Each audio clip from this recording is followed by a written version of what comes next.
Hi friends, அனைவருக்கும் வணக்கம். எல்லோரும் எப்படி இருக்கீங்க ஃப்ரெண்ட்ஸ்? நல்லா இருக்கீங்களா? ஃபஸ்ட்டு கேக்கு செய்கிறதுக்கு இந்த மாதிரி பாத்திரத்தில் கொஞ்சம் உப்பு அடியில் கொட்டி நம்ம மூடி வச்சிடலாம். அது சூடாகட்டும் அடுப்பு மேலே வச்சு. ஏன்னா கேக்கோட மிக்சிங் நம்ம உடனே செய்ய போகிறோம். அடுப்பு மேலே ஒரு கடாய் வச்சு அதில் கொஞ்சமாக நெய் சேர்த்து முந்திரி திராட்சையை நம்ம வறுத்து எடுத்துக்கலாம். முந்திரி திராட்சை நல்லா கோல்டன் ப்ரௌன் கலர் ஆகிற மாதிரி நம்ம வறுத்துக்கலாம். ஒரு சிலர் ஃபஸ்ட்டு முந்திரி வறுத்துட்டு அதுக்கப்புறம் திராட்சையை தனியாக வறுப்பாங்க. ஏன்னா முந்திரி கொஞ்சம் லேட் ஆகும், ஆனால் திராட்சை கொஞ்சம் ஈஸியாக வந்துடும். ஆனாலுமே கொஞ்சம் டேஸ்ட் முந்திரி லைட்டாக வறுத்தாலுமே ஒரு சிலருக்கு பிடிக்கும். அந்த மாதிரி நான் லைட்டாக வறுத்துட்டு அதோட கூடவே ஒரு கப் அளவுக்கு தேங்காய் இந்த மாதிரி சின்ன சின்னதாக கட் பண்ணதை சேர்த்துக்கிறேன். தேங்காய் கொஞ்சம் டேஸ்ட் நமக்கு இன்னும் எக்ஸ்ட்ராவாக கொடுக்கறதுக்கு. உங்களுக்கு தேவை என்னென்னா நீங்கள் ஸ்கிப் பண்ணிக்கலாம், இல்லைனா தேங்காய் துருவி கூட சேர்த்துக்கலாம். துருவி சேர்த்தா குழந்தைங்க சாப்பிடும்போது ரொம்ப ஈஸியாக இருக்கும். இப்போ மாவு ரெடி பண்ணிடலாம். உளுத்தம்பருப்பு மாவு நல்லா ஒரு பெரிய கிண்ணம் ஃபுல்லாக நான் எடுத்திருக்கேங்க. இந்த மாதிரி நல்லா அரைச்சி இந்த மாதிரி புசு புசுன்னு வச்சுருந்த மாவு, அதோட கூடவே ஒரு அரை கப் அளவுக்கு அரிசி மாவு. இது வெறும் பச்சரிசி மாவு. நான் இந்த மாதிரி ஸ்நாக்ஸ் செய்யும்போது எடுத்து அரைச்சி வச்சுப்பேன் தனியாக. இதில் இந்த முந்திரி திராட்சை தேங்காய் மிக்சிங்கை சேர்த்துக்கலாம். 2 பிரியாணி இலை சேர்த்துக்கலாம் வாசனைக்காக. அதுக்கப்புறம் இதில் நம்ம எந்த சோடாவோ இல்லை வேறு பேக்கிங் பவுடரோ எதுவும் யூஸ் பண்ண போகிறதில்ல. குழந்தைங்களுக்கு ரொம்பவே ஹெல்தின்னு சொல்லலாம். கொஞ்சமாக சர்க்கரை சேர்த்துக்கலாம், இனிப்புக்கு ஏற்ற மாதிரி நான் சேர்த்துருக்கேன். அதுக்கப்புறம் ஒரு சிட்டிக்கை உப்பு சேர்த்துக்கலாம். உப்பு நமக்கு கொஞ்சம் டேஸ்ட் இன்னும் கொஞ்சம் தூக்கி கொடுக்கும். அதுக்கப்புறம் ஒரு 4 ஏலக்காய் தட்டி வச்சுது. இது எல்லாத்தையும் ஒன்றா சேர்த்து நல்லா மிக்ஸ் பண்ணிக்கலாம். கொஞ்சமாக நெய் சேர்த்துக்கிறேன் வாசனைக்காக.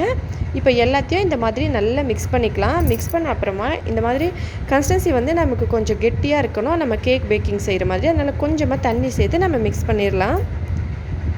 உங்கள்கிட்ட கேக் பேக்கிங் இருக்குது, மிஷின் இருக்குன்னா நீங்கள் பேக் பண்ணிக்கலாம்.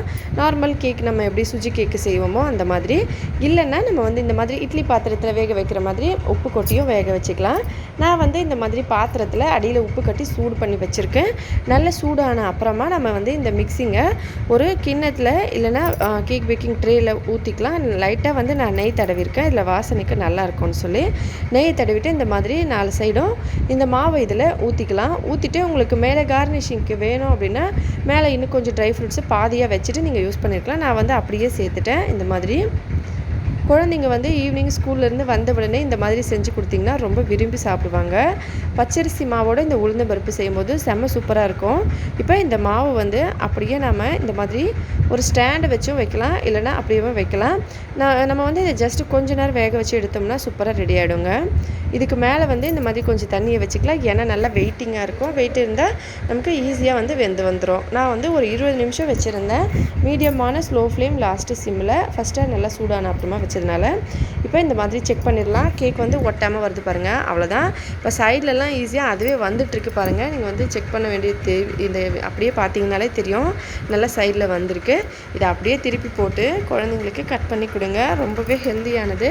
தினமும் இட்லி தோசைக்கு மாவு அரைக்கும் போது அதில் உளுந்து நீங்கள் தனியாக எடுத்து வச்சுட்டு பச்சரிசி மட்டும் லைட்டாக கொஞ்சம் ஊற வச்சு எக்ஸ்ட்ராவாக மிக்சியில் கூட அரைச்சிக்கிட்டு நம்ம இந்த மாதிரி செஞ்சு கொடுக்கலாம். கண்டிப்பாக குழந்தைங்க விரும்பி சாப்பிடுவாங்க. ட்ரை பண்ணி பார்த்துட்டு எப்படி இருந்ததுன்னு சொல்லுங்கள் ஃப்ரெண்ட்ஸ். வீடியோ பிடிச்சிருந்தா லைக் பண்ணுங்கள், ஷேர் பண்ணுங்கள். நம்ம சேனலை சப்ஸ்கிரைப் பண்ணிக்கோங்க. இதே போல் இன்னும் பல புதுவிதமான டிஃப்ரெண்ட்டான வீடியோஸ்லாம் பார்க்குறதுக்காக. ஹெல்தியாக சாப்பிட்டு சந்தோஷமாக சேஃபாகவும் பத்திரமா வருங்க ஃப்ரெண்ட்ஸ். நன்றி, வணக்கம்.